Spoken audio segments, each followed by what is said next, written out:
Y durante estos días estamos viviendo esa primera ola de calor, una ola de calor sobre todo que está afectando más al sur de España, y precisamente en Ciudad Real, también en un municipio en Sevilla, se ha cobrado ya 2 víctimas mortales.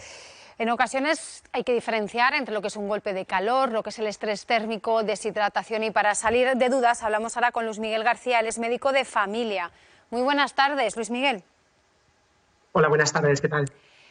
Lo primero, ¿qué es el estrés térmico y qué diferencias tienen, si las hay, con un golpe de calor? A ver, también de estrés térmico, otros nombres se llaman por agotamiento por calor o así, es cuando yo diría que serían las primeras fases de las complicaciones por el calor, ¿de acuerdo?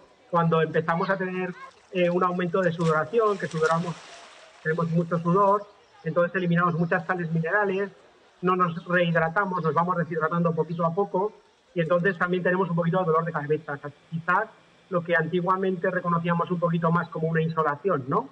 Que habíamos estado mucho al sol y nos dolía la cabeza, estábamos cansados, mareados y sudábamos mucho, ¿no?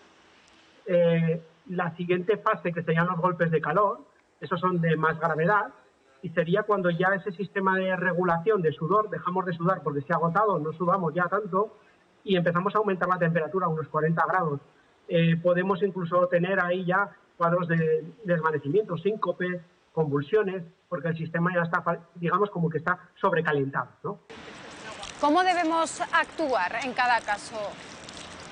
Pues sobre todo con el primero es ponernos paños frescos, hidratarnos abundantemente, ponernos a la sombra, sobre todo lo básico de siempre, evitar las horas de sol, estar en sitios frescos, estar a la sombra y bien hidratados. Luego sí que es verdad que en los casos más graves, si perdemos conciencia y tal, ya hidratar con cuidado, no nos vayamos a atragantar y compliquemos más el asunto. En esos casos quizás haya que acudir a un centro sanitario más que nada, porque ya tenemos unos problemas que igual a lo mejor en alguno ya requiera un ingreso, una hidratación intravenosa, pero sobre todo cuando nos sentamos ya con un dolor de cabeza, con mucha sudoración, procurar estar frescos y estar bien hidratados.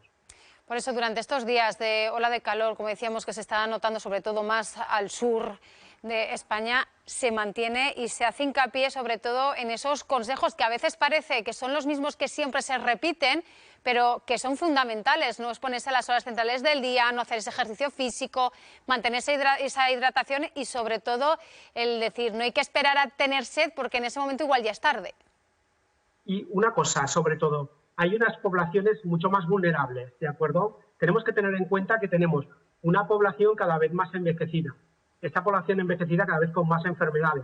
Eso se descompensa mucho más con los calores, sobre todo con las pérdidas de volúmenes por sudoración.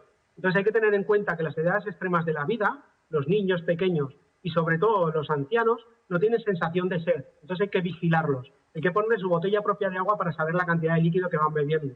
Porque si no, muchas veces el caso típico que siempre menciono es anciano diabético que se queda solo el fin de semana en casa y acaba ingresado en el hospital. ¿Por qué? Porque no bebe, suda mucho, se aumenta la concentración de azúcar en sangre y puede entrar en un coma diabético. Entonces tiene que entrar al hospital para que le metan suero en vena realmente, para intentar rehidratarlo de forma urgente. Entonces, cuidado con las poblaciones vulnerables, ¿de acuerdo? Y también cuidado con los trabajos al sol en las horas punta.